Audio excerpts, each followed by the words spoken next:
त्यातील भोसरी घाट येथे रात्रीच्या सुमारास मुंबई गोवा राष्ट्रीय महामार्गावर केमिकल टँकर उलटून मोठा अपघात घडला। लक्ष्मी ऑर्गॅनिक कंपनीमधून इथाइल ॲसिटेट हे ज्वलनशील रसायन घेऊन जाणारा टँकर अचानक पलटी झाल्यानं परिसरात काही काळ भीतीचं वातावरण निर्माण झालं।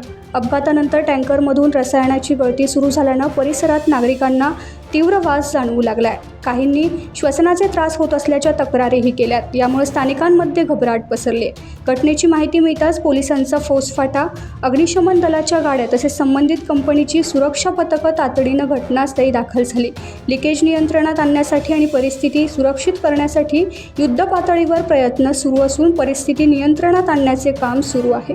दरम्यान संबंधित कंपनीवर PFAS उत्पादन संदर्भातील वाद सुरू असतानाच हा अपघात घडल्यानं परिसरात खळबळ उडाली। प्राथमिक माहितीनुसार हा टँकर मुंबईकडे निर्यातीसाठी जात असताना अपघात झाला। प्रशासनाकडून नागरिकांना सतर्क राहण्याचे तसेच घटनास्थळापासून सुरक्षित अंतर राखण्याचे आवाहन करण्यात आले आहे। अपघात असूनही मुंबई गोवा राष्ट्रीय महामार्गावरील मुंबईहून गोव्याकडे जाणारी वाहतूक सुरू ठेवण्यात आली असल्याची माहिती प्रशासनानं दिली आहे।